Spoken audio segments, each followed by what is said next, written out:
નમસ્કાર વિદ્યાર્થી મિત્રો, હું વિજય નાકિયા અને મારી સાથે છે ટીશા મેડમ. ઘણા લોકો પેલો વિડીયો પેલા તો કેટલાય નથી જોયો, નો જોયો તો જોઈ લેજો. મારો ને ટીશા મેડમનો આખો એક લેક્ચર આવેલો છે, ડિસ્ક્રિપ્શનમાં એ લિંક છે, ઉપર આઈ બટન ઉપર ક્લિક કરશો તો ત્યાંથી પણ તમને મળી જશે. રેડી? કારણ કે એમાં આમ જો ને 2 દિવસમાં 19,000 પ્લસ લોકોએ વિડીયો જોઈ લીધો, તો તમે પણ જોઈ લેજો. અને એમાં તમને ઇંગ્લિશ કેવી રીતે શીખવાની જર્ની છે એ ટીશા મેડમની એ ત્યાં આપેલી છે, તો એક વખત ચેક કરી લેજો, જોઈ લેજો, તો તમને પણ ઘણું બધું ઇન્સ્પિરેશન મળશે. હવે ટીશા મેડમ છે, TISHA, દિશા એવું કાંઈ નથી, એટલે ટીશા, એટલે ધ્યાન રાખજો, બરોબર છે. હવે આજનો એક લેક્ચર લઈને આવ્યા છે કે આવા કન્ફ્યુઝનના કારણે લોકો ઇંગ્લિશ બોલવામાં અચકાય છે. સાહેબ આ શું કામ આવો લઈને આવ્યો ખબર છે? કારણ કે હું અને મેડમ છે ને ઓફિસમાં બેઠા સર હું કહું. અચ્છા, તમારે કેવું? હા. તો જેમ સરે કીધું કે હું ને સર જે છે એ ઓફિસમાં બેઠા બેઠા નેક્સ્ટ વિડીયોનું ડિસ્કશન કરતા હતા કે કેવી રીતના શું કરવું એમ. ત્યારે મને એક આઈડિયા આવ્યો કે હું જ્યારે ઇંગ્લિશ શીખતી હતી ત્યારે મને જે ટોપિકમાં કન્ફ્યુઝન થતું હતું, મતલબ હું જ્યાં અટકાતી હતી ઇંગ્લિશ શીખવામાં, તો મેં સરને રિક્વેસ્ટ કરી કે આપણે એવો એક વિડીયો બનાવી કે જેમાં કદાચ એ લોકોને બી એવું કન્ફ્યુઝન થતું હોય. 100% થતું હોય. કારણ કે આમાં કેવું છે, ઘણા બધા પ્રશ્નો એવા હોય કે એક અસરને કઈ રીતે પૂછો. જેમ કે તમે લઈને આવ્યા હતા જ્યારે શીખતા હતા ને મેડમ, ત્યારે જ્યારે શીખતી હતી ને ત્યારે આવ્યા લઈને આવ્યા કે સર આ હેવેઝ છે ને, હેવેઝ એના ઘણા બધા અલગ અલગ યુઝ છે. એ કે સર હેવેઝ એટલે પાસે છે એવું થાય, એવું તમે એક વિડીયોમાં કીધું. બીજા વિડીયોમાં તમે એવું કીધું કે ભાઈ હેવ ટુ હેઝ ટુ, તો કોઈ કામ પરાણે કરવું પડે એવું. બીજા એના પછીના નેક્સ્ટ લેક્ચરમાં એમ કીધું કે હેવેઝ પ્લસ V3 છે તો કોઈ ક્રિયા પૂરી કરી લીધી. તો કે આ મને કેમ ખબર પડે ક્યારે હેવેઝ નો મીનિંગ શું કાઢું? આવા પ્રશ્નો લઈને. તો એ જે પ્રશ્નો છે ને, તો સર મને છે ને કેવું ઈઝીલી સમજાવી દીધું કે મને પછી હું અટકી જ નહીં એમાં, કે ઈ મને ટોપિક બહુ ઈઝીલી સમજાઈ ગયો અને કન્ફ્યુઝન બધું દૂર થઈ ગયું. એટલે મને એક રિક્વેસ્ટ કરી કે સર તો પહેલો જ વિડીયો આપણે ચોકી, બીજો વિડીયો કા પહેલો તો અમારો ઓલરેડી મુકાઈ ગયો છે, નથી જોયો તો જોઈ લેજો.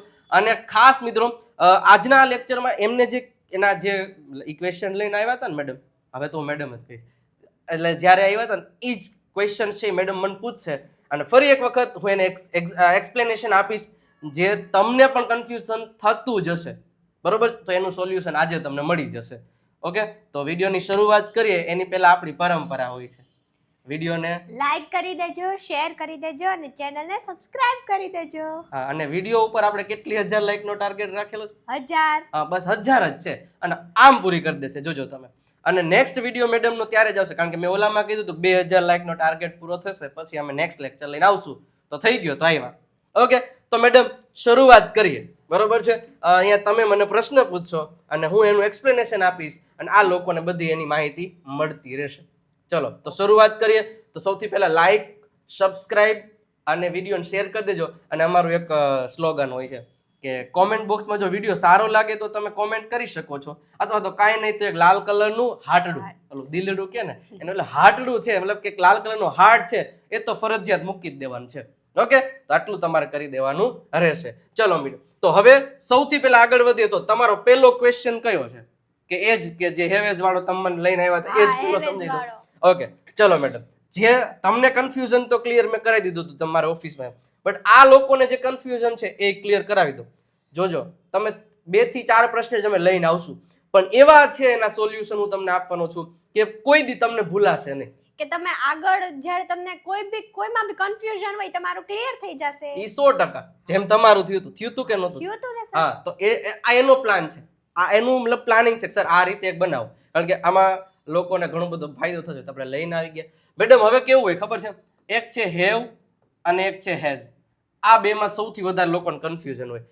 માણસો એવું જ વિચારી રહ્યા કે હેવેઝ એટલે પાસે છે, મારી પાસે કાર છે, આઈ હેવ અ કાર. મારી પાસે મોબાઈલ છે તો આઈ હેવ અ મોબાઈલ. તેની પાસે મોબાઈલ છે તો she has a mobile. But એવું ન હોય.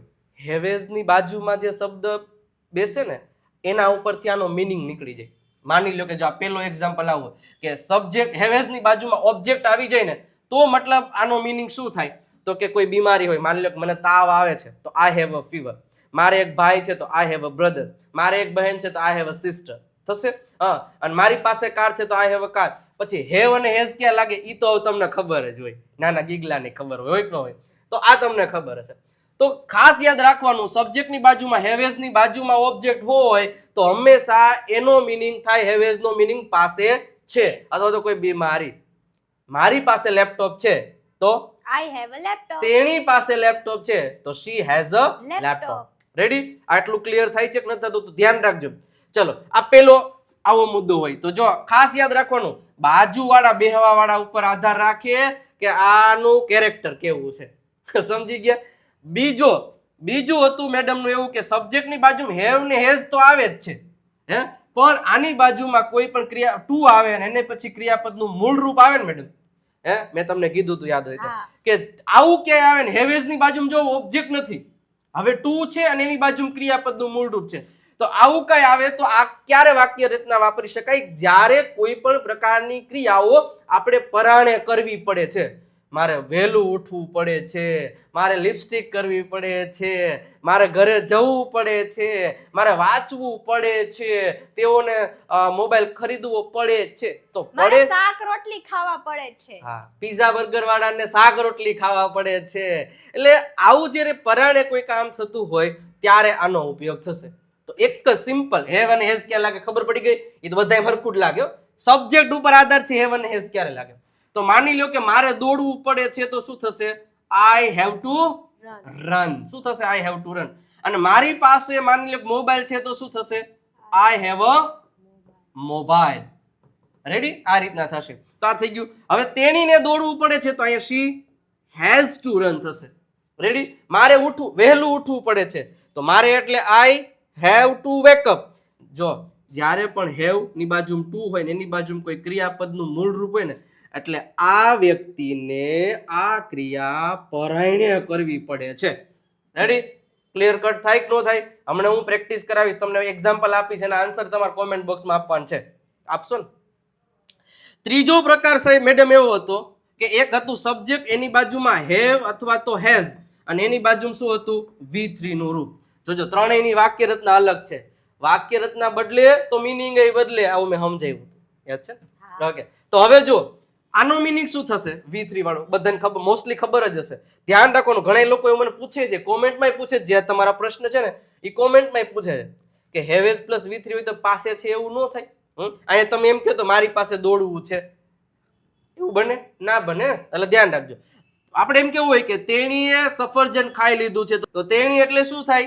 શી સાથે હેવ આવે કે હેઝ? હેઝ. શું આવશે? હેઝ. She has. હવે ઈટ છે, ઈટ નું V3 શું થશે? eaten. શું થશે? eaten. તો અહીંયા આવશે she has eaten an apple. રેવડી? હા, તો આ ખબર પડવી જોઈએ. મતલબ તેણીએ સફરજન ખાઈ લીધું. હજી એક ઉદાહરણ તમને સમજાવું. જો માની લો કે મારે એમ કેવું હોય કે મારી પાસે BMW છે તો I have a BMW. મારે BMW ચલાવવી પડે છે તો I have, ચલાવવું એટલે drive, I have to drive BMW. એવું તો કોઈ બોલે નહીં ને, બધાને શોખ તો તમને ગાડી આવડે? હજી લાયસન્સ નહીં આવ્યું. આવી ગયું? શીખી જાય સર. ઓકે ચલો. પછી મેં BMW ચલાવી લીધી છે તો I have driven BMW. Ready? Concept clear થયો હેવ અને હેઝ વાળો? તો આ કન્સેપ્ટ ઉપરથી તમે પ્રેક્ટિસ કરશો ને એટલે તમારો કન્સેપ્ટ પણ ટીશા મેડમ ની જેમ દૂર થઈ જશે. ઓકે, આગળ વધીએ. તમારો પ્રશ્ન પૂછે તો પૂછી લે. હા, મારે એક કામ કરો, ત્રણેયનું એક ઉદાહરણ આપી દો એમને ગુજરાતીમાં. એ લોકો કોમેન્ટમાં છે ને એમનો આન્સર આપશે. તો પેલા ખાસ એવું લાગે ને લખતા જાવ અથવા તો વિડીયો પાછો ખેંચીને પછી જોઈ લેજો. તો ચલો પહેલા તો આનું ઉદાહરણ આપો એક. અચ્છા, હું એવું નથી કહેતો, હાલો ઉભા વળી પાછા આમાં જોઈને લખશે. આ બધા તૈયાર ના દીકરા. ચાલો, મારી પાસે પૈસા છે.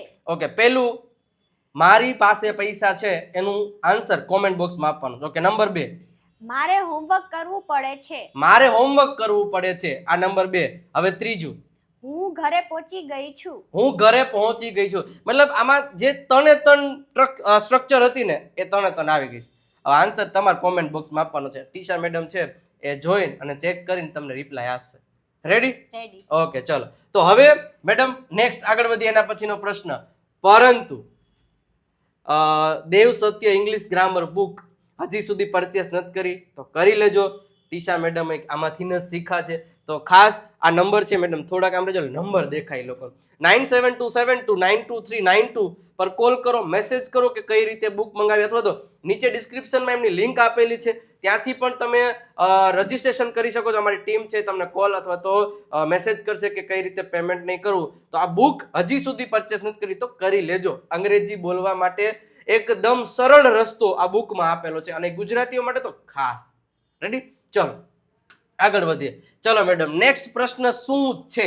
સર મારો બીજો ક્વેશ્ચન ઈ છે કે જો હું તમને બે સેન્ટેન્સ આપું, હું દોડી રહી છું અને હું સવારથી દોડી રહી છું, તો હું એને આમ જ લખતી કે I am running and I am running since morning.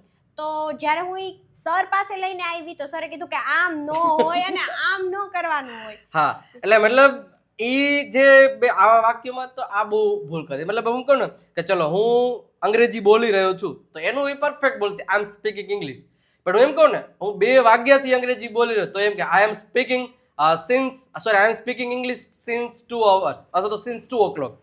तो मैं कीधु ए मैडम ऐसे नहीं होता है, आप मन पड़े ऐसे नहीं दौड़ते हो, ऐसा नहीं चलेगा.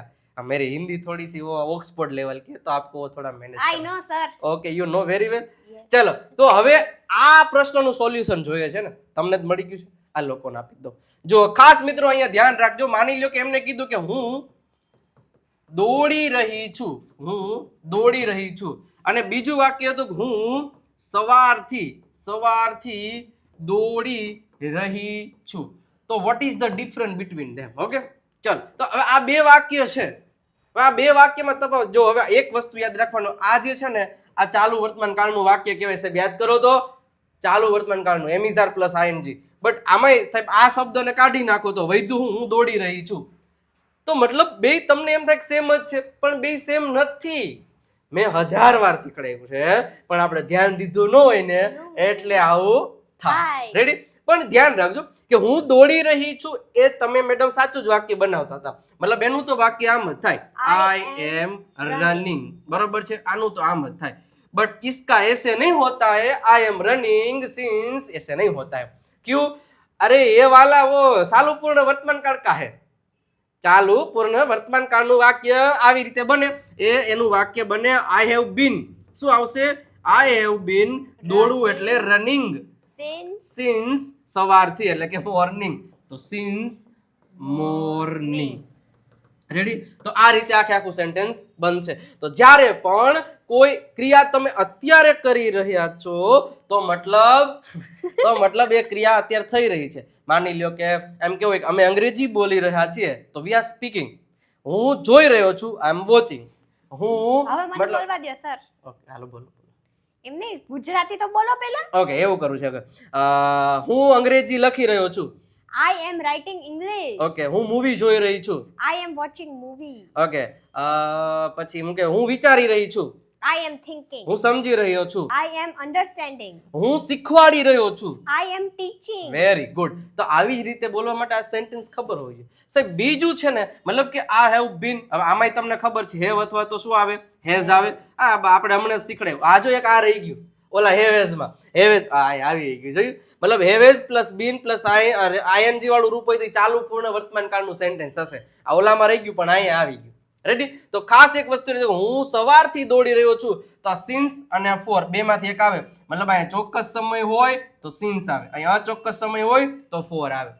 રેડી? તો આ બે વસ્તુને ધ્યાનમાં રાખવાની, એટલે આજ પછી કોઈ દિવસ આમાં તકલીફ પડે નહીં. રેડી? કોઈ દી પડે નહીં. હવે એના પછીનો મેડમ જે છે ટોપિક આપણે જોઈએ. ચલો તો હા, સૌથી પહેલા ટોપિક આગળ વધીએ એની પહેલા ખાસ એક ઇંગ્લિશ વોકેબ્યુલરીની બુક છે અને એક ઇંગ્લિશ સેન્ટેન્સીસની બુક છે. 7000 પ્લસ સેન્ટેન્સની બુક છે. એ જો તમારે જોતી તો ક્યુઆર કોડ ઉપર 149 રૂપિયા ટ્રાન્સફર કરી પેમેન્ટનો સ્ક્રીનશોટ આ નંબર આપેલા છે મેડમ 9727292392 પર કોલ કરશો અથવા તો મેસેજ કરી દેશો તો તમને મળી જશે. ઓકે, અને બીજી છે એ 99 રૂપીસ છે અને એ છે વોકેબ્યુલરી બુક. કેટલું શબ્દ ભંડોળ જરૂર છે એ તો ખબર જ છે. મને ખબર જ છે. હા, કારણ કે અંગ્રેજી બોલવા માટે વાક્ય શબ્દો તો તમારી પાસે હોવા જોઈએ. તો 99 રૂપિયા છે સાહેબ. 99 રૂપિયા ટ્રાન્સફર કરીને એ જ નંબર ઉપર મોકલી દેશો ને એટલે તમને એ પીડીએફ મોકલાવી દેવામાં આવશે. હવે પ્રશ્ન છે કઈ? હા છે ને, એક છે. ચલો તો બોલી લ્યો. હાલો, કયો પ્રશ્ન છે? સર મારો ત્રીજો પ્રશ્ન ઈ છે બોલો બોલો કે ત્રીજો. હું દરેક વાક્યમાં એમ ઇઝ આર પહેલા લગાવતી હતી કે માની લો કે હું દોડું છું તો આઈ એમ રન, હમ. હું ખાઉં છું તો આઈ એમ ઈટ, એમાં જ હું લગાવતી હતી. તો સરે મને કીધું કે એમ નો હોય, ઘરની ધોરાજી નથી આ કાંઈ. હા એ બરોબર. મતલબ એ મેં મેડમ ઘણી વાર કીધું, મારા વિડીયો તમે જોયું જ હશે કે ભાઈ તમે ગુજરાતીઓનો બ્લડ રિપોર્ટ કરાવો ને, બરોબર છે, તો બ્લડ રિપોર્ટમાં એમિઝારનું પ્રમાણ સૌથી વધારે જોવા મળે. કારણ કે ગુજરાતીઓ શીખતા હોય ને એટલે એમાં કોઈ હું ઈ જ કરતો, મેડમ ઈ જ કરતા, પણ એ તમારે શીખવાનું છે, એમાંથી તમારે બહાર નીકળવાનું છે. તો એના માટે હું તમને થોડીક એવી ટિપ્સ આપી દઉં એટલે તમારું એ પણ સોલ્યુશન થઈ જાય. જે ટિપ્સ મેં મેડમને આપી હતી તો એમની પણ એ સોલ્યુશન મળી ગયું. ઓકે મેડમ, તો એ પણ ટિપ્સ આપી દે, પણ ઓલી 1000 લાઈકનો ટાર્ગેટ છે એ પૂરો કરવો પડશે. પહેલા તો લાઈકનું બટન નથી દબાવી દો અને કોમેન્ટ બોક્સમાં લાલ કલરનું હાર્ટ. હાર્ટ, હા એ નથી આવ્યું તો આપી દેજો સાહેબ. અને ખાસ સબસ્ક્રાઇબનું બટન નથી દબાવ્યું તો સબસ્ક્રાઇબનું બટન દબાવી દેજો. ઓકે, હવે ગુજરાતીઓ છે ને મેડમ, જ્યારે પણ ઇંગ્લિશ બોલવાની શરૂઆત કરે ને એટલે તરત જ આમ કરે, હું બોલું છું તો આઈ એમ સ્પીક, પછી બધા ભૂતકાળમાં બોલતો ને કે હું ગઈકાલે રાજકોટમાં હતો, આઈ એમ રાજકોટ, આઈ એમ ઇન રાજકોટ યસ્ટરડે. એટલે મજા આવે એવું, પણ એવું નથી હોતું. તમારે છે ને સાહેબ એક હેલ્પિંગ વર્બ, મતલબ કે હેલ્પિંગ વર્બ અને એક મેઇન વર્બ, આ બંને વસ્તુ શું છે એ બંને વસ્તુનો ખ્યાલ હોવો જોઈએ. એમિઝાર છે એનો ઉપયોગ ક્યાં થાય, કેવી રીતે થાય, એના માટે છે ને ટુ બી ના રૂપ્સ, ટુ હેવ ના રૂપ્સ અને સિમ્પલ ટેન્સીસ, આટલું તમારે પ્રોપર વેમાં શીખવું પડે. માની લ્યો કે તમને એમ કહું કે એમિઝારનો ઉપયોગ છે એ કઈ જગ્યાએ પ્રોપર વેમાં થાય છે તો એ ધ્યાન રાખજો. જેમ હેવેઝ વાળું હતું ને એની બાજુમાં જો ઓબ્જેક્ટ હોય તો તમને ખબર છે ટુ બી ના રૂપ થઈ ગયા. મતલબ હું ડોક્ટર છું તો આઈ એમ ડોક્ટર, તેણી ડોક્ટર છે તો શી ઇઝ અ ડોક્ટર, અમે ડોક્ટર છીએ તો વી આર ડોક્ટર્સ. રેડી? હા, પછી કોઈ સ્થળ બતાવું છે કે હું ક્લાસમાં છું, આઈ એમ ઇન ધ ક્લાસ, હું ઓફિસમાં છું, આઈ એમ ઇન ધ ઓફિસ, હું રાજકોટમાં છું તો આઈ એમ ઇન રાજકોટ. રેડી? તો એ વસ્તુ એ પ્રમાણે થાય છે કે નથી થતી પ્રોપર વેમાં. બટ ઘણા હવે ક્રિયા બનાવી છે, માની લો કે હું લખું છું તો ઘણા લખશે આઈ એમ રાઈટ, હો એ આઈ એમ રાઈટ વાળી. આવું કોઈ દી વાક્ય બને નો બને. શું કામ? અરે આનો કઈક નિયમો હોય. ધીસ ઇઝ નોટ ઘરની ધોરાજી, કા આલા ધ્યાન રાખવાનું, બગીચા નહીં હે. તો મતલબ આનું વાક્ય એમ બનશે આઈ રાઈટ. પણ હા, કદાચ તમે આ ક્રિયા અત્યારે જ કરી રહ્યા છો તો એના માટે થશે I am writing. Yes, I am writing. Ready? તો આ રીતે એક વસ્તુ થશે. તો આના અમુક નિયમો હોય છે. મતલબ આ સિમ્પલ ટેન્સ નું છે, સિમ્પલ પ્રેઝન્ટ, આ કન્ટિન્યુઅસ પ્રેઝન્ટ ટેન્સ નું છે. તો એની વાક્ય રચનાઓ છે ને થોડોક અભ્યાસ કરો. અને આપણે મતલબ દરરોજ સાંજે 9 વાગે પ્રેક્ટિસ કરાવીએ છીએ. તો રોજે જોડાતા જાઓ, અથવા તો પ્લે લિસ્ટમાં તમને બધા લેક્ચર્સ મૂકેલા છે તો બધા લેક્ચર્સ તમે જોઈ લેશો ને તો એ સાહેબ તમને ઘણો બધો બેનિફિટ થવાનો છે. તો પહેલેથી છેલ્લે સુધી વિડીયોને જોવા માંડો. રેડી? બરોબર છે? તો કન્ફ્યુઝન ક્લિયર? આવી જ રીતે કન્ફ્યુઝન ક્લિયર થયું હતું. અને ખાસ હજી એ કહું છું, તમે આમાંથી કયો કોર્સ લીધો હતો? 999 વાર. હા, મતલબ તમે આ કોર્સ લીધો, પણ આ હમણાં તમે આની પહેલાનો 999 વાળો લીધો હતો. એટલે જે લોકોએ હજી સુધી કોર્સ પરચેસ નથી કર્યો તો કરી લેજો. કારણ કે 2 કોર્સીસ છે. એક છે આપણે નામ આપ્યું છે બૂસ્ટર સ્પોકન ઇંગ્લિશ અને બૂસ્ટર સ્પોકન ઇંગ્લિશ 2.0 અથવા તો 2.0. ઘણા લોકો 2.0 કે છે, ઘણા 2.0, બે રીતે ચાલે એમ. રેડી? તો હવે બંનેમાં આની જે પ્રાઇસ છે 1499, આમની પ્રાઇસ છે 999 રૂપિયા છે. એક વર્ષના કોર્સ છે, બરોબર છે. ટીશા મેડમ પણ આમાંથી શીખીને આવ્યા, તો ખાસ ભૂલાઈ ન જાય. વિજય નાકિયા ગુરુ ઓફ ગુજ્જુ નામની એપ ડાઉનલોડ કરી લ્યો સાહેબ, હજી સુધી નથી કરી તો હે. અને આ નંબર આપ્યા છે 9727292392 પર કોલ કરો, મેસેજ કરો, ત્યાંથી તમને ઇન્ફોર્મેશન મળી જવાની છે. તો ખાસ આમાં શું શું મળવાનું છે તમને કીધેલું છે, તો don't forget two enrol. Okay, ચલો. અને ખાસ ઇન્સ્ટાગ્રામ વિજય નાક્યા ઇંગ્લિશ ગુરુ, ટેલિગ્રામ વિજય નાક્યા ગુરુ ઓફ ગુજ્જુ, અને વોટ્સઅપ ચેનલ આ નંબર ઉપર મેસેજ કરશો ને એટલે તરત એક વોટ્સઅપ ચેનલની એક લિંક મળશે, ત્યાંથી પણ તમે જોડાઈ શકો છો. તો આવા જે કન્ફ્યુઝન છે એવા વિડીયો આપણે વારંવાર લઈને આવશું. પણ આ લોકો લાઈકનો ટાર્ગેટ આપણો જે છે ને પૂરો કરે ને તો જ. નહીતર નહીં. મેડમ, તો તમે રિક્વેસ્ટ એકવાર કરી દો, લાઈક, શેર અને સબસ્ક્રાઇબ વાળી. વિડીયોને લાઈક કરજો, શેર કરજો અને ચેનલને સબસ્ક્રાઇબ કરી દેજો. હા, તો જ મેડમ આવશે લેક્ચર લેવા. પછી મેડમે કીધે આટલી લાઈકમાં હું ના આવું. આટલી લાઈકમાં નો મજા આવે. હા, એટલે ખાસ લાઈકનું બટન દબાવવાનું ભૂલતા નહીં. અને થેન્ક યુ સો મચ. અને કેવો લાગ્યો વિડીયો તો એ તમે કોમેન્ટ બોક્સમાં જણાવી શકો છો. નવા લેક્ચરમાં નવા અંદાજ સાથે ફરી પાછા મળીશું. ત્યાં સુધી આવજો, બાય બાય, ટાટા.